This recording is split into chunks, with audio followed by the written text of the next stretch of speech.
Thanks for tuning in this morning. We are going to show you how to make a water feeder. We've got lots of people in the Northern Hemisphere with really hot, dry conditions, and we're getting a lot of questions on how to look after your bees. So we will be covering that. Here in the Southern Hemisphere, it is the last month of winter, but it's also the spring flow. So the spring flow is already coming in.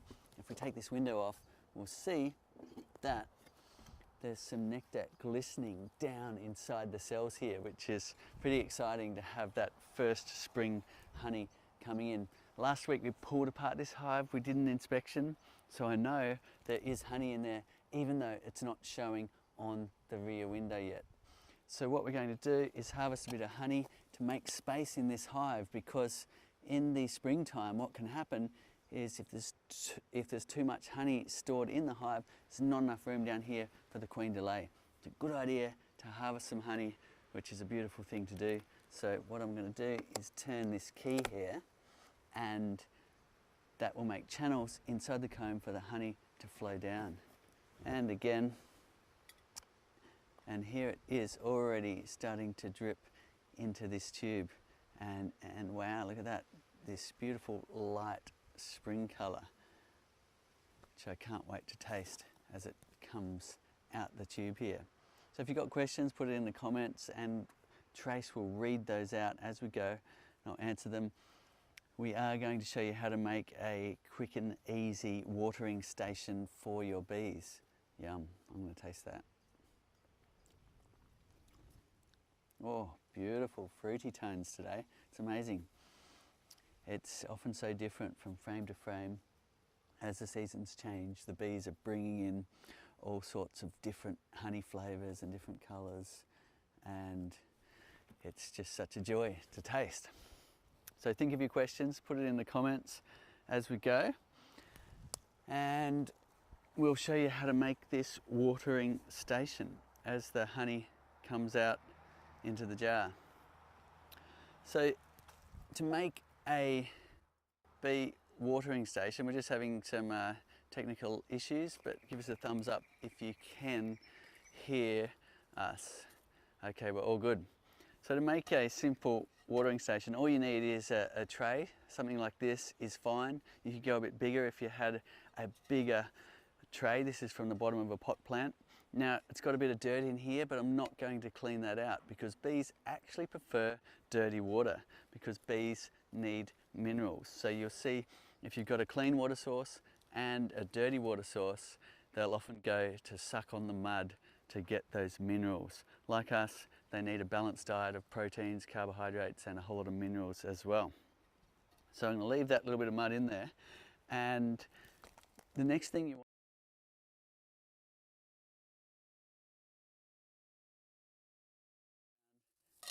and what this is going to do is provide the bees something to stand on as they suck up the water with their tongues. So here we go. We simply put in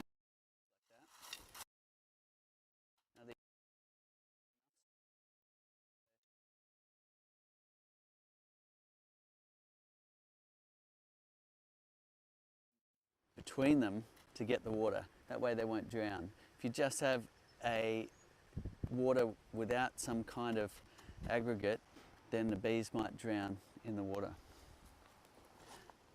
Now, the next thing we're going to do is just add a little water to it, and you can just place it under a dripping tap, which will automatically top up your little bee watering station for you. So it's just like that. We could put a few more stones in here really, because what you want is this area for the bees to stand on. And the next thing we're going to do is a pinch of salt. Because bees need minerals, if you add a little bit of salt to your water, they'll tend to prefer that over one that doesn't have any salt added. So you can do some experiments, but about a teaspoon in a couple of litres of water is the amount of salt you would add. But here it's going to be slowly diluted as water fills, so every now and then you can just add another pinch of salt, and that will help your bees by giving them some more minerals. Doesn't matter what type of salt. You could use just some table salt, you could use Himalayan rock salt, whatever you've got around, the bees will appreciate that little bit of extra minerals in the water. So that's how simple it is. It doesn't need to be close to the hive. It can be a long way away. In fact, they probably prefer it on the other side of your yard, not right near the hive.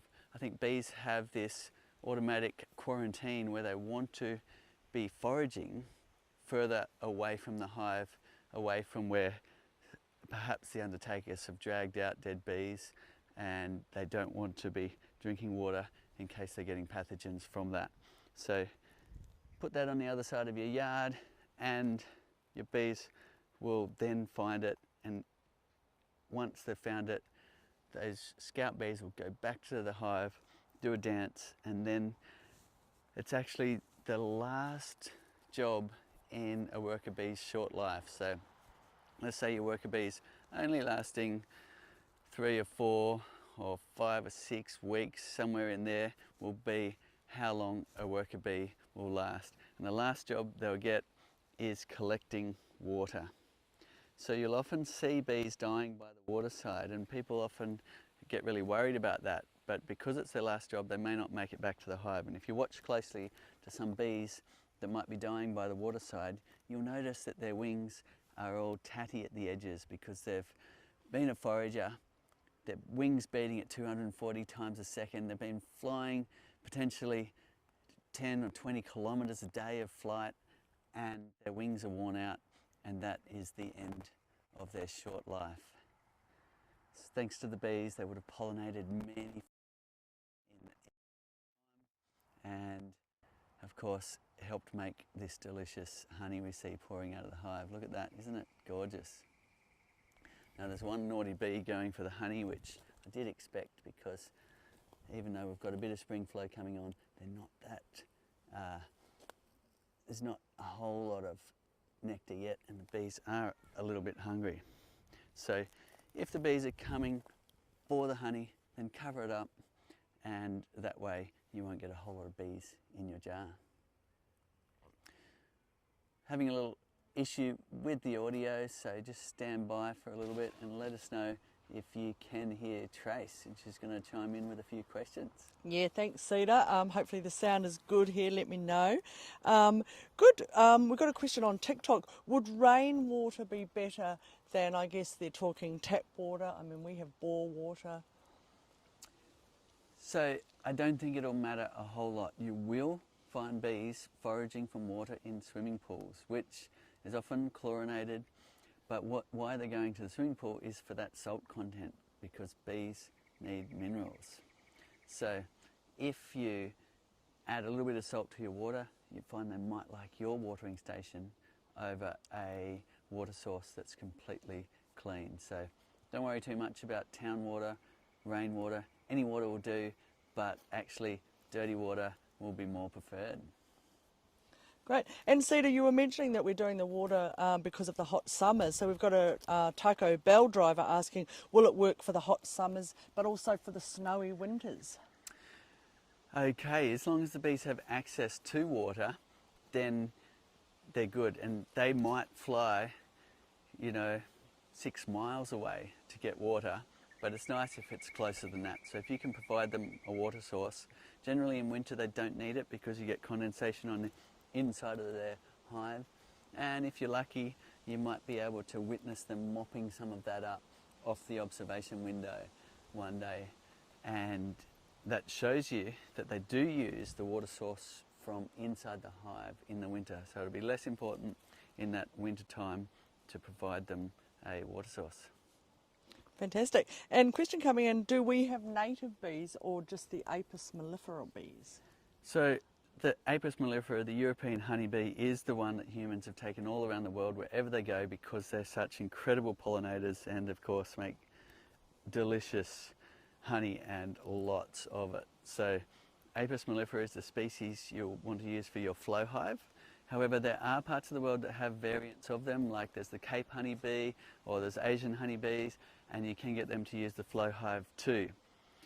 But in terms of the native bee species like the fire-tailed resin bee or the blue-banded bee, they're solitary bees, they don't form colonies and they don't produce and store honey. There is another type of bee here in Australia called Tetragonula carbonaria, which is a little black fly looking bee, or a stingless bee, and that will not work in a flow hive. It's got a completely different spiral type grape structure, and you can't harvest very much honey from it, so it doesn't warrant creating a whole system to turn a handle and harvest honey from your hive like we have here with the flow hive invention.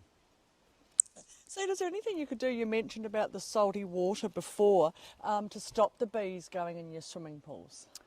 So to stop bees going in your swimming pool, what you want to do is provide them an alternative water source with a bit of salt in it. And hopefully, with any luck, they'll go for that instead of the pool, especially if you give it the aggregate like we have here. So what they don't have in a swimming pool is somewhere to stand. So if you've got an area like this where they can stand on top of the stones, they will much prefer that than a swimming pool, which they might drown in. So give them some stones like this or some sand, and that way they will go there instead of into your swimming pool. So keep the questions coming in. We're answering questions today. We've got people in the northern hemisphere and a very dry climate, so that's why we're discussing the watering sources. In a very hot climate, there's heat waves.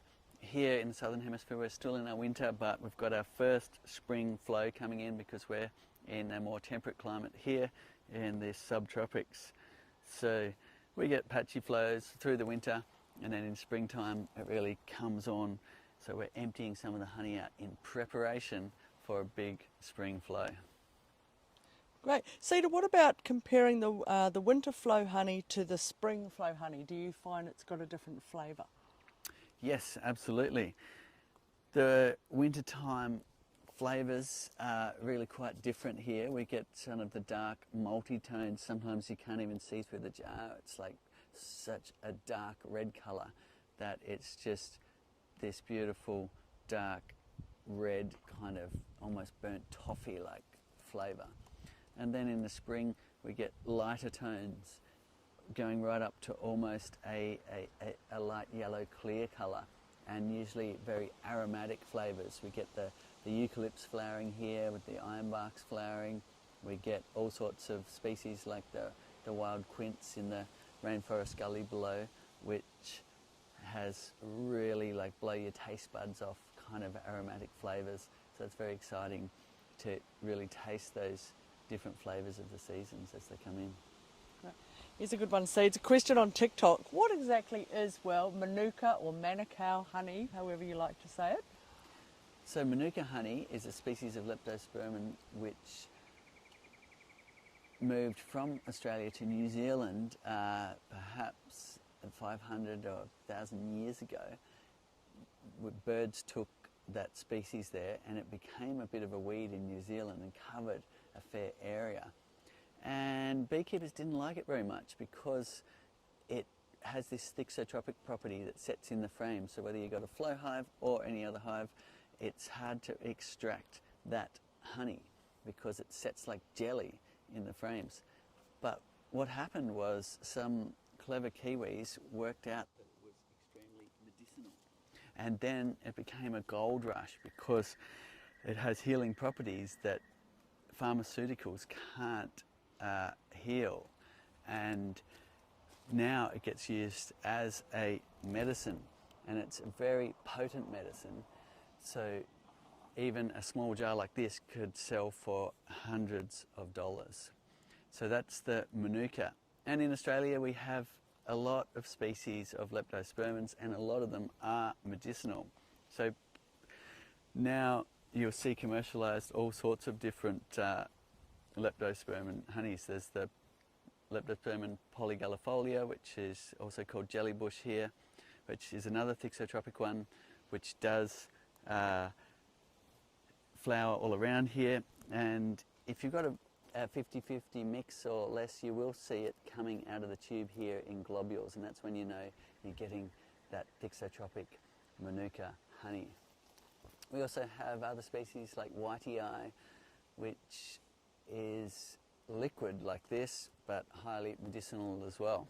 So it's a fantastic thing that's happened where we've really found the benefits of specific types of honey for medicinal use. Fantastic. And then same on that question, are there ways to test for the quality, I guess, of the honey? I was just in New Zealand, and yeah, I saw jars of that honey for like 200 New Zealand dollars on the shelf. So. Yes, a very expensive honey, and yes, you can send away a sample of your honey and they'll send you back a rating of how medicinal it is. So you'll be able to look up a service for that in many countries that can then give you a rating for your honey. Obviously it's our winter time here, just wondering, a couple of people are asking, do we have to do anything to prepare our hives for the winter time? Not here where we are. We can keep it in this basic configuration all year round with our brood box below, our excluder in here and our super on top. So that makes it easy for us because we do not have to do any preparations for the winter. In fact, we don't really get a winter here as far as the European honeybee, Apis mellifera, goes. Because it's a temperate climate, we get nice flows during the winter and the bees will keep foraging all year round. So we get kind of a patchy flows throughout the year and then a really good spring flow. So they've got a little bit off the paper bark over the winter, and now we have other species kicking in as things start to flower. In other climates where you have a long cold winter, perhaps you've got snow, then you will be doing some preparation.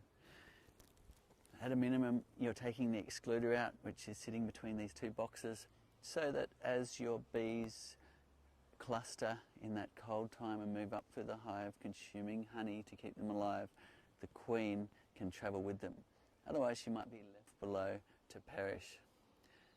And it's common to reduce the size of your hive. If you've got multiple boxes, you might like to take a few of them off, give the bees less space to keep warm during that long cold winter. And then as spring comes, you can put more boxes back on, put your excluder back in place, of course brushing all the bees down to making sure your queen is in the right box down here where you want her to be laying her eggs. Great, and Barn Doors tuned in on YouTube sort of saying, you know, wondering whether they should leave their super on during winter, and they're in Arizona in the USA. Or chime in if you know the climate in Arizona and whether you would leave your supers on or not during a cold winter. If you're in areas like California, similar to here, and what you'll find is you can just leave it in this configuration all year round. Do these bees compete with the native bees? So that's a question that does come up, and the answer is, well, I've got both native bees and European honeybees at home, and I see them coexisting on flowers together.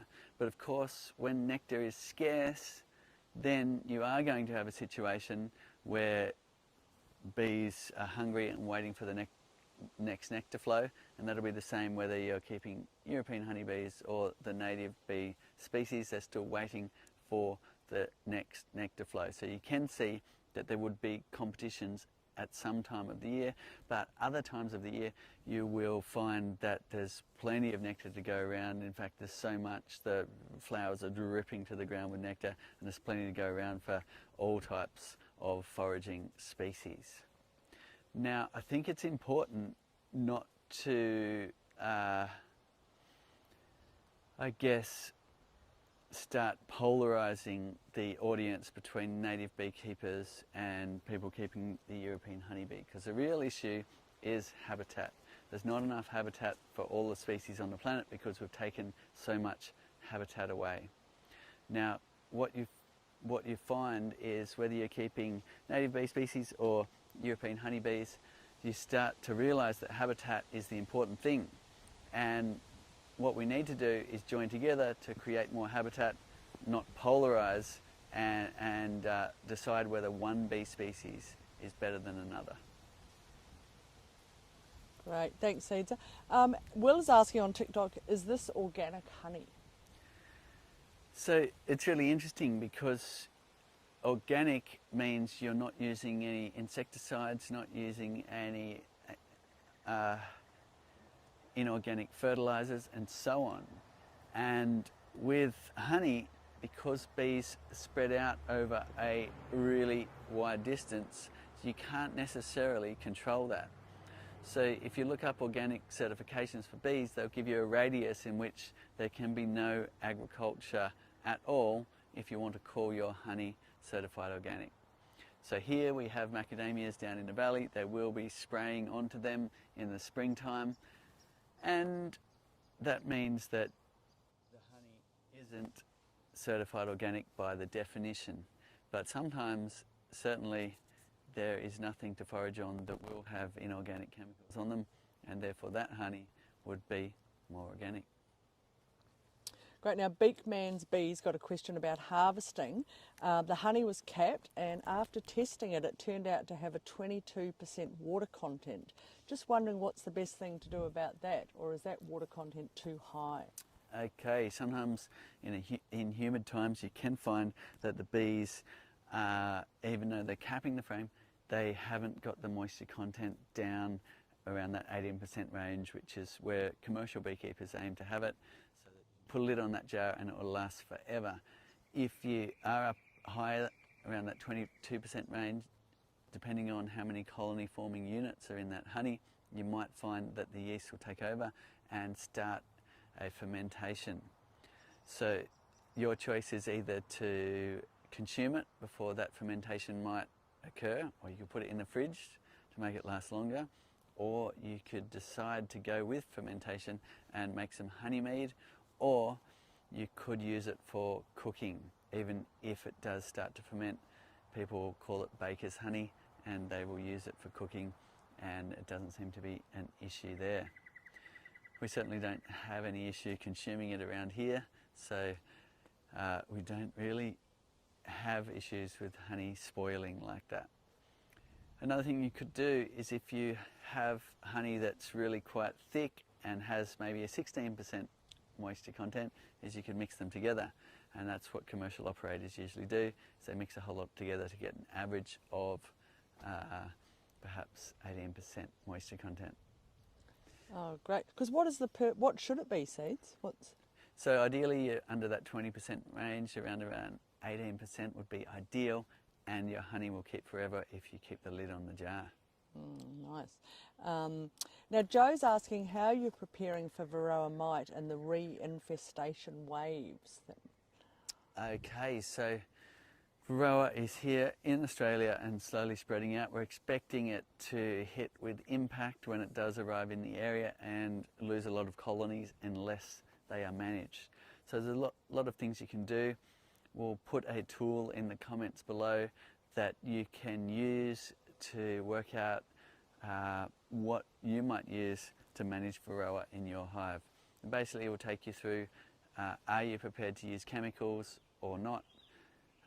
Do you want to use organic ones or less organic, and so on, and it will suggest for you what treatment program you might use in your hive.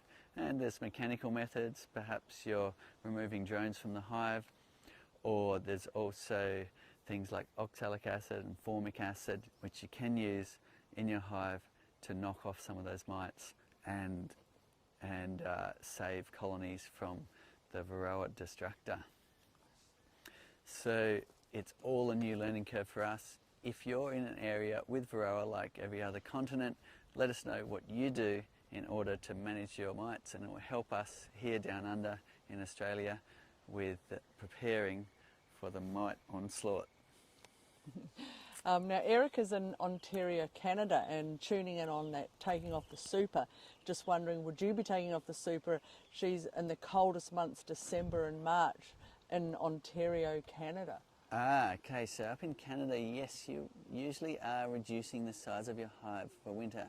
Having said that, you do need enough honey stores, so it's typical in Canada to have a lot of boxes, like storing honey in many supers, because what you've got is an amazing boom of flowering. You've got everything flowering at once. The season is compressed into perhaps 4 or 5 short months of the year.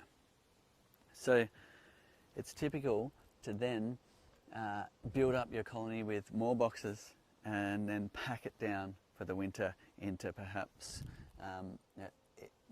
a box of honey and a box of brood, or perhaps a double brood box might be what you need in your area. But chime in if you're in Canada about the configuration for winter. Zita, how important is it to keep your flow hive level? So the reason why we level your hive, and the reason why we've put levels in there, is because we found many people would set up their hive, and over time the ground would move like it does in a garden, and we found that people were harvesting honey with the wrong tilt. So here we've got a level in there with a level bubble showing central, which means that this is the perfect harvesting angle for our 3 degrees slope backwards. And at the back here, which you can't see because we've got this over the top, there is another level for the sideways direction. The reason why we want it level sideways is for when they're drawing their comb. If you're using foundationless comb, it'll go straight downwards instead of, imagine if the hive was on a tilt, it could go on a bit of an angle and join to the neighbouring frame, which leaves those frames not serviceable later. So side to side level is for naturally drawn comb. The 3 degree tilt backwards is for that perfect honey harvesting angle, because you want the honey coming out the back here. Now we're getting a couple of bees coming for the jar, so I'm going to show you how to cover that up. It's pretty simple to do. I'm going to fish out these bees. They can stay in the water, in the honey, for a while, so don't worry too much. You can fish them out at the end, but I've just fished them out there, simply putting them back on the landing board for the bees to clean up. Now what we're going to do is just use one of these wax wraps to cover up our jar so the bees don't get in. Now in the colder times they're not quite as supple. You might like to leave that in the sun for a little bit just to warm up, because we are in our winter still here. But it just goes over the top of the jar like that. And you could use some plastic kitchen wrap, whatever you got around. You want to pinch it under the tube at the back and around the top of the jar. That'll just mean that the bees will find it hard to get in and steal the loot from the jar. Now in hungrier times, like the bees are still a little bit hungry even though they're bringing in some, they'll be more likely to find you around the back harvesting some of the honey.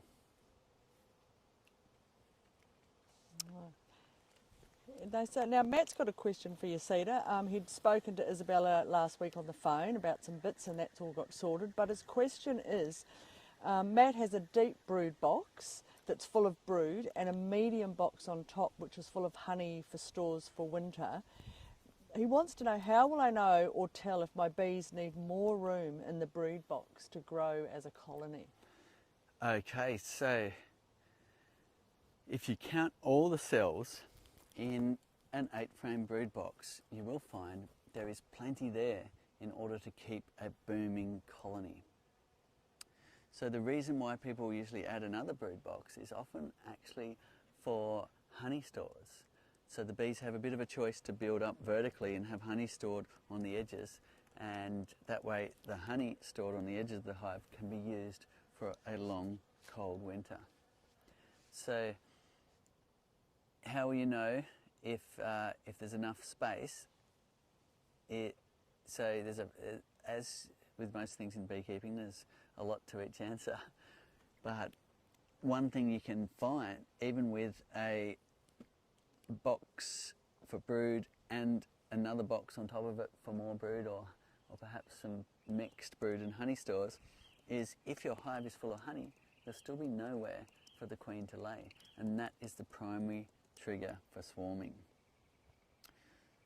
So what you'll need to do is harvest the honey like you see us doing here, and the reason why I'm doing that and getting a jump on it is you can see the bees are bringing in nectar and the bee numbers are really starting to build up. So if as the spring comes on here we're onto it and we're harvesting some honey, they will actually move honey stores from the bottom box up to the top, creating more space for the queen to lay. And other things you can do is take a split by taking some frames out of the bottom, and that's my favourite method for managing swarming, because you all of a sudden create all of this empty space in the bottom. They'll quickly make some comb, plenty of new real estate for the queen to lay, and that will limit the swarming behaviour in spring.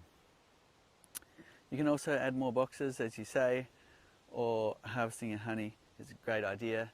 You can also, if you don't want to take a split, you can just cut some of the comb out of the bottom box. It's usually honey on the edges. Put those frames back into the centre, and that's a great piece of spring management if you don't want to take a split. Great. Well, that might be. We've got a question that's just come in saying, is it too early to split a hive in southeast Queensland? I have heard in southeast Queensland that swarms are happening already. So that means your honey flow has started quite early in the middle of winter, and the bees have responded. The queen's been laying lots of eggs, your hives are already crowded and starting to swarm. So go ahead and split as soon as you see that the bee numbers are starting to get really crowded in the windows and starting to cover the front of the hive. Or you could get ahead of the curve and even split earlier than that. Fantastic. Now, what are good flowers and plants do bees like the most? So we find that if you're planting for a pollinator garden, so native bee species, then they love the purple flowers for some reason. So you've got your salvias, you've got, I mean, Trace actually plants a lot of our flowers, so you could chime in with a few things that you plant for the bees. Yeah, look, obviously the lavenders, the rosemary flowers, I find them all the time. We had some beautiful rosellas that we had here that I made jam out of. The bees loved them. The coriander flowers. I just sort of try a bit of everything, and I noticed that some more of the native bees go on them, and then the honeybees, and then they all share. So I just give anything a go, really, and see what happens. And the fruit trees, obviously. The citrus is amazing. Yeah, the natives. Citrus blossom honey is incredible as well. So if you're planting for a honey crop, it's hard to really plant enough, but you can change the flavour of your honey and influence it a little bit by planting things like citrus or planting even medicinal species like we talked about earlier, where you've got the leptospermins here in Australia. You could plant, and that will increase medicinal properties of your honey. But one of the things to think about is pollen, because pollen is their protein source, and like all species, you need a variety of a varied diet will increase health. So you need a variety of different pollen sources. If you're surrounded by agricultural land and there's one type of monofloral pollen, then planting other species will really help your bees, because you'll start to introduce different protein sources that they will bring back into the hive in the form of pollen balls. They will then pack them into the cells with their heads. They'll then add their special sauce, their bit of honey, bit of nectar, some enzymes, and let that pollen ferment into bee bread. So planting things that are a good pollen source are great as well. We have the local swamp banksias here that have a big flowering head and a really nice pollen that's really good for bees, so that'd be a great one to plant around this area. But of course, where you are in the world will affect what you should plant. Planting native species is great because you're also helping out some of those native pollinators that have evolved in your area, and they need all the help they can get to survive. So native species are great. Right, now Truth Seeker's asking on TikTok, do you use a queen excluder or do you go without one? So here we are using a queen excluder, which you can see between these two boxes, and we recommend using a queen excluder because the queen will sometimes lay in flow frames. Having said that, you can experiment without, and what we find is you've probably got a 50-50 chance, or maybe less of a chance, that the queen is going to lay in flow frames. And if she doesn't, then she won't. There's it seems to be very queen specific. So We have run a lot of hives without queen excluders, but some will and some won't lay in the flow frames. And what you'll need to do is do flow frame inspections regularly. And if she's not laying in the flow frames, then she probably won't. I've had a hive run for 6 years with no excluder, and that was absolutely fine. But at the same time, I've had other hives which you take the excluder out and straight away she lays in the flow frames. So you can experiment if you're feeling like doing more inspections and working that out, and that way you may not need a queen excluder. Great. Cedar, how long does it take before you would get a full jar of honey from a flow hive? So that is a question that really depends. So on one extreme, you can have bees installed fresh into a hive, and only weeks later, because it's springtime and there's nectar just heavy in the flowers and almost dripping in your colonies, really building up fast, that you can get a couple of weeks and your flow super is full of honey and ready to harvest. In an extreme example, we've heard about people in Canada where bees have filled a whole box in a day, which is hard to believe. I've never seen that here, but apparently it's possible. Now, on the other end of the spectrum, you may not get any honey in an entire season because perhaps there's not enough flowers for the bees to go and get the nectar, or perhaps your colony is weak. So it really is a synergy between a strong colony and flowers producing nectar that will get you honey stores. And often it's a game of patience, waiting for those two things to come together.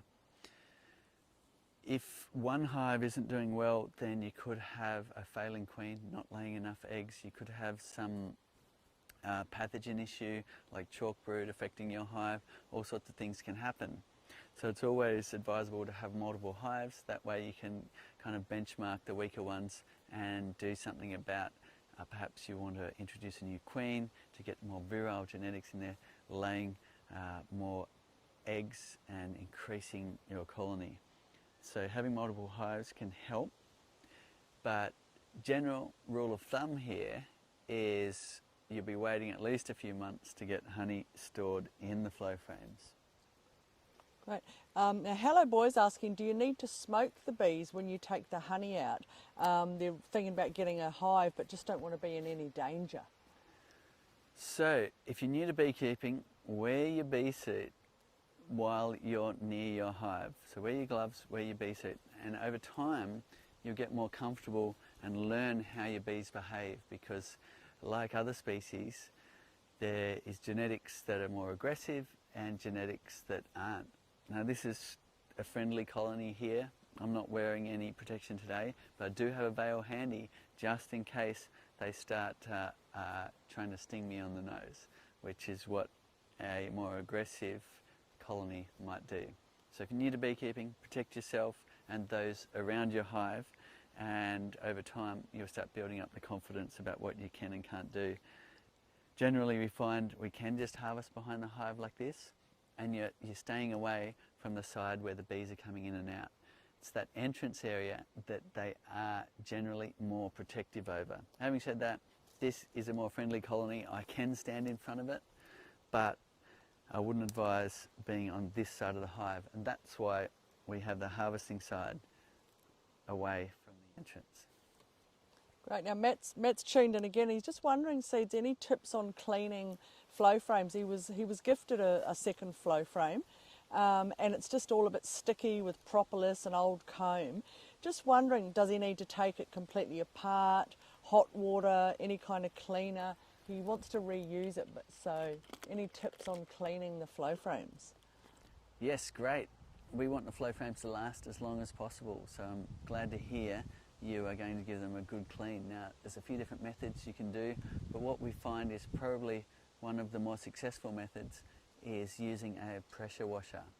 Even better, get a hot water service and connect that through to your pressure cleaner, and you can then set your frame in the open position. So if you get the key, put it in the lower slot up here and turn it, you'll find the zigzagging channels will form inside the comb. Then lean your frame, if you've got the frame out, up against a wall or something. Otherwise your pressure cleaner might blow it apart and it'll take a long time to put back together. So lean it up against something so it's supported, and then just go down the cell lines like this, with the water will wash through and out the bottom, and you can get a really nice result doing that. You can soak them beforehand in some water or some cleaning vinegar, and that might assist even further, but generally we find the pressure washer to give pretty good results, and away you go again with most of the wax and old, perhaps mildew and things on the frame being blasted off. Let them dry, make sure you're putting the cells back into the cell form position, and then they can go back into the hive when your bees are ready for it, and away they'll go, waxing them up again. Zita, do you prefer to add mated queens or allow bees to raise their own queens? So we do a bit of both here. We'll take splits, just allowing the bees to go about their business raising queens. So that's called a walk-away split, where you will just take some frames out, make sure they've got eggs on them, put them in another box. The hive without the queen will usually raise a queen by grabbing one of the cells with eggs in it and modifying it to be a queen cell. So when you do that, you are just working with the genetics that are around in your area. Your queen will go, new queen will go on a mating flight, and you'll be bringing back in genetics from surrounding hives that have their drones heading out looking for a queen on the mating flight. And you might have 30 or 60 different drones mating with your queen, and all of that genetic material will come back in to form the temperament of your hive. If you want a nice, calm, gentle hive to work with, I really recommend buying in a queen. It'll come in a little cage in the male, usually with about 5 or so escort bees in there to feed her while she's in transit. You will take your frames out, and you'll make sure you're leaving the queen behind. So let's say you take half the frames out of this bottom box. Make sure you leave the queen behind, and you put them into your new box. Wait a day and add your queen that you've purchased off a queen breeder by putting it between the frame bars at the top. A couple of days later, the candy block will be chewed away. She'll be released into the hive, and you'll have the genetics that the breeder has bred for. Hopefully nice, calm, hygienic, productive genetics there. Great seeds. If you've already got your flow super on top, can you still add a second brood box? So yes, the answer is yes. Now the question is, what do you need to consider when adding a second brood box? So if you are using foundation in your frames, you could just go ahead and add your second brood box in between these two. So you'd take this one off, you'd add another brood box, and you put this back on. Now I don't recommend doing that until they have started working on the flow frames. Otherwise you might not get any honey stores in your flow frames and you'll be getting disappointed. If you want to add a brood box full of foundationless frames, so they've just got the comb guide at the top, then you'll want to add that brood box underneath it, so between the baseboard and the brood box. The reason why that is when they're building naturally drawn comb, then you want the bees starting at the top and hanging it down. Whereas if you put a brood box full of empty frames between these two, they may start from the bottom bars and build up, and you get very wonky comb that's hard to manage. So brood box bottom of the stack if you're using naturally drawn comb. If you're using foundation, you've got the option to put it in that same spot down the bottom or in between the two.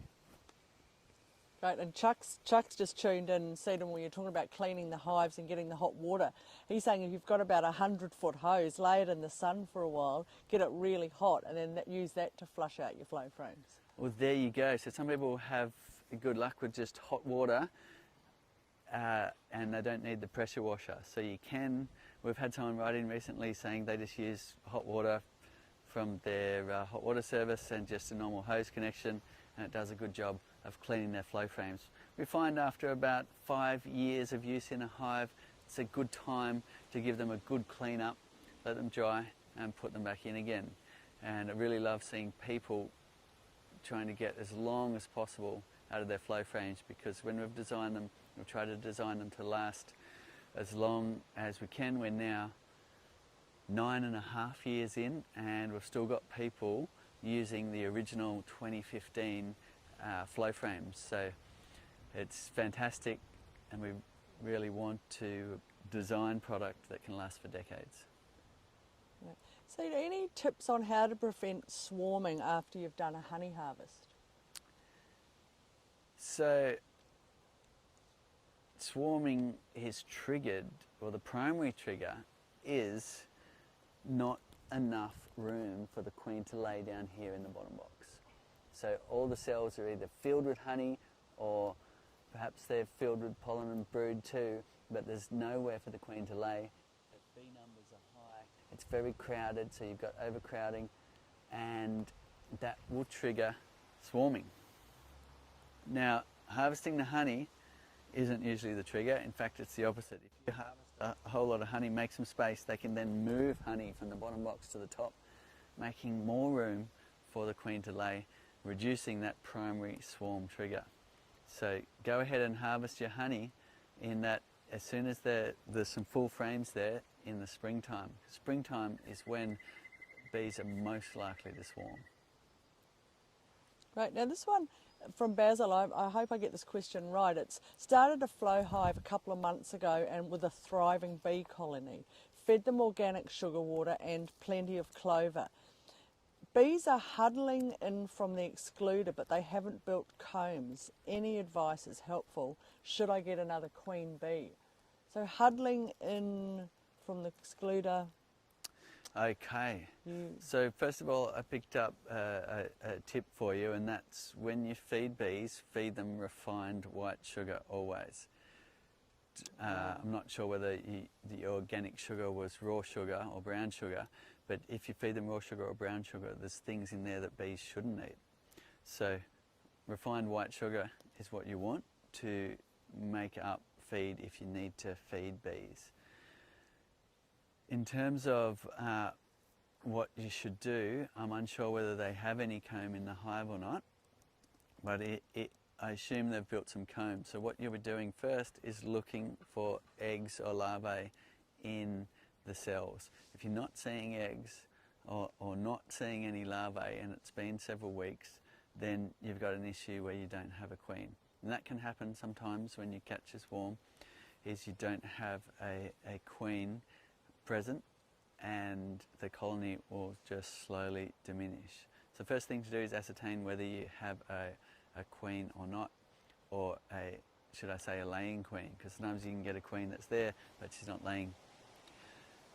And if it's been a month and there's no eggs or no larvae, then introduce a queen from another hive or a frame with brood on it with eggs down the bottom of some cells, that then they can convert that into a queen cell and raise a new queen. Great, this is just a comment. We've got some people who are tuning in from the Bahamas, and they've just got their hive and they've just finished building their flow hive. So they're in the Bahamas. Excellent, love to hear where you are in the world. Chime in, let us know whereabouts you are in the world with your flow hives or beehives. And it's just super interesting to us, because from square one out of the gate we had 130 different countries ordering on our crowdfunding, which was just incredible. And we've got flow hives in every corner of the globe, so it's really interesting to hear that you are there in the Bahamas. Yeah. Now I think this one, Feast Catering, was asking, and I think what they're meaning is, could they start a flow hive in the Hunter Valley? Absolutely. Now there has been Varroa issues down there, so just check in with that, whether there is any restrictions in terms of Varroa, but I believe those restrictions have now been lifted and you can go ahead and start your hives in that area. Having said that, you'll need to skill up on Varroa management, knowing that there was the Varroa incursion in that area over the last year and a half or 2 years. Oh, Matt's having a great time. Matt just wanted to let you know, Cedar, that he just bought an original 2015 flowhive from a family that never had opened it. Had to take their cardboards out of the original packaging and everything. So from 9 years ago. So he's about to set one up that has never actually been used. Fantastic. Yeah. That's great. Great, yes. We put in a lot of effort for that original run, so you'll find it'll be the Western red cedar material. We upgraded all of our audience to Western red cedar, and we put the observation windows on the side and the bottom, and you'll find the main difference will be the bottom board. You don't have the pest management tray down the bottom here, but there's a lot you can do with the screen bottom board and the core flute slider in terms of looking after your hive. And we still sell hives similar to that today, called our flowhive Classic. Right, now William's wondering, William has a flowhive 2 Plus, and a friend who bought had a hive, bought something called a Bugmat in preparation for a possible impending Varroa mite infestation. Do you recommend a Bugmat for prevention management of disease? He's on the Gold Coast. Ah, nice. Chime in if you know anything more about a Bugmat. Bugmat. We're all ears at the moment for managing Varroa, because it's a learning curve for us to work out what works for us here in this climate and what things we can use in order to manage Varroa as it spreads throughout the country. Great, and then we've got Nays tuned in from Phillip Island down in Victoria.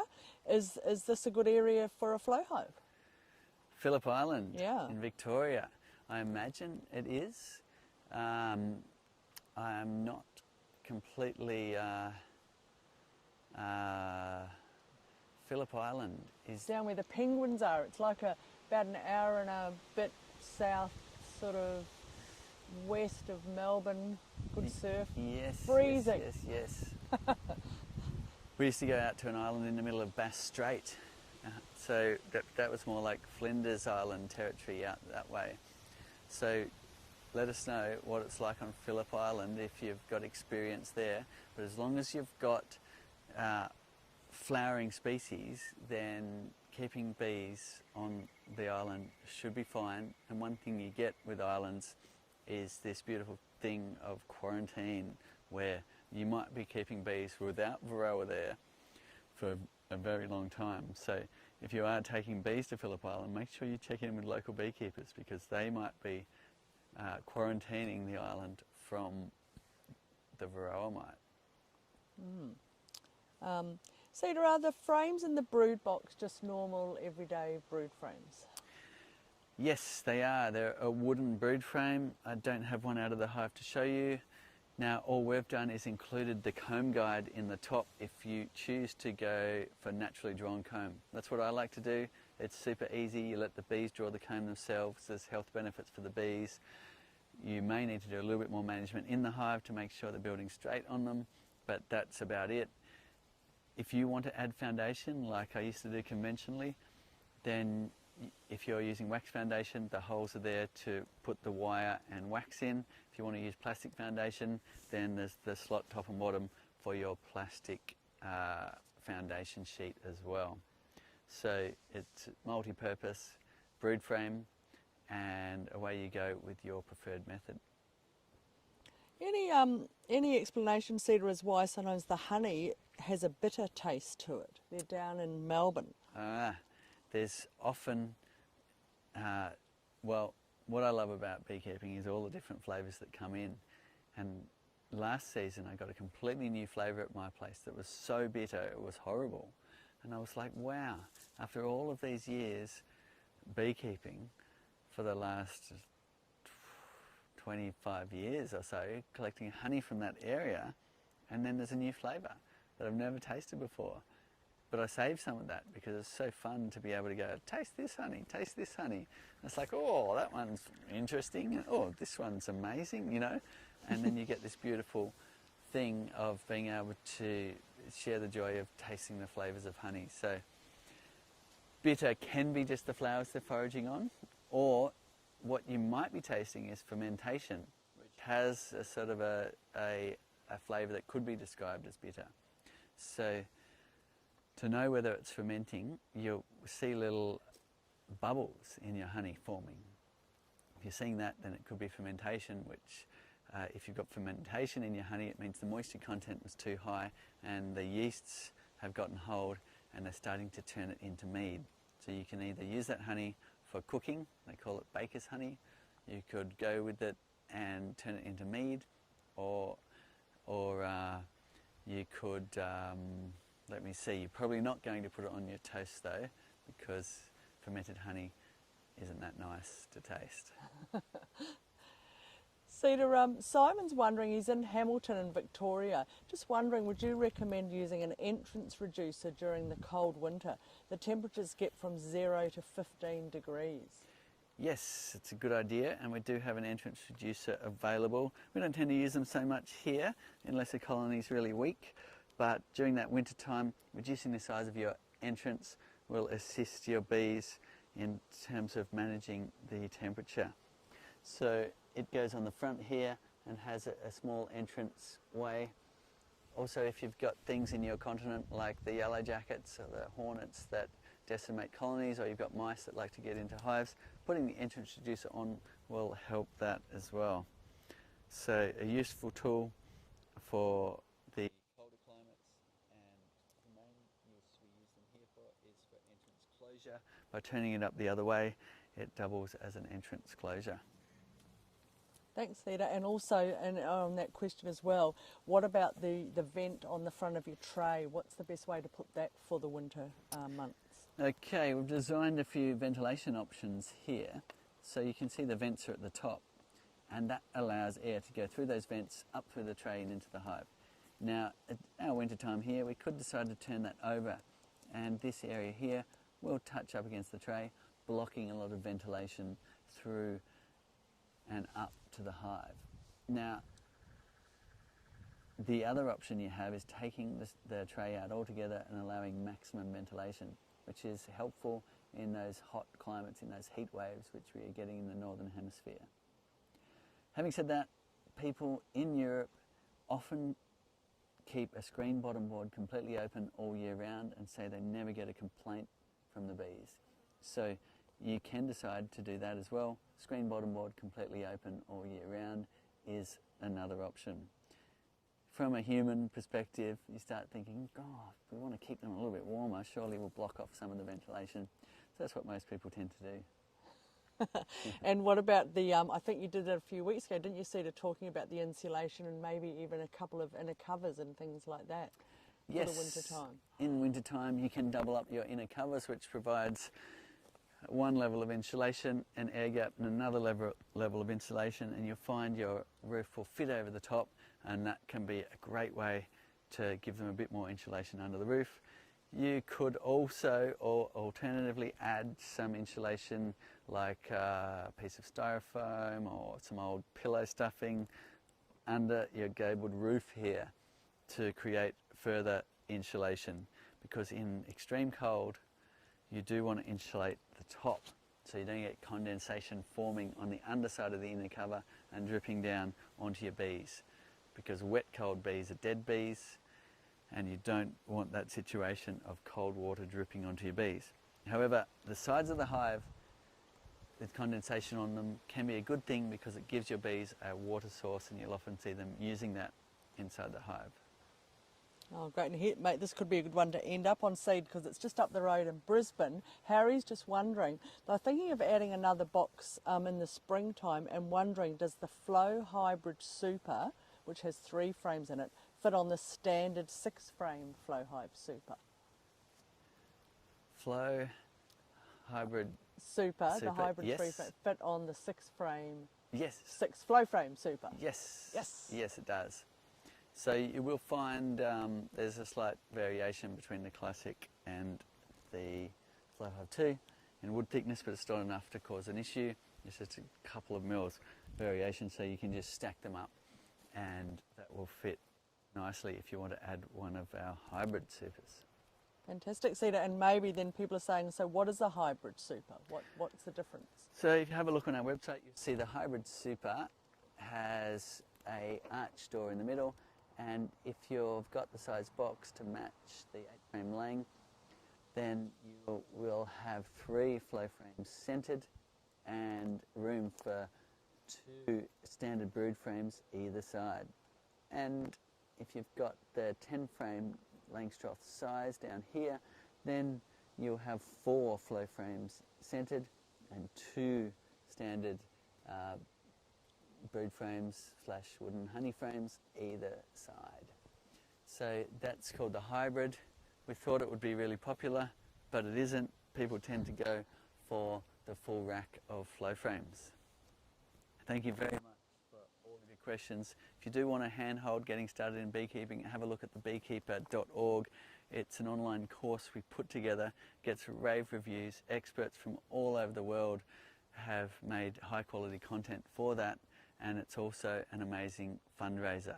Free to try as well. Have a look at that.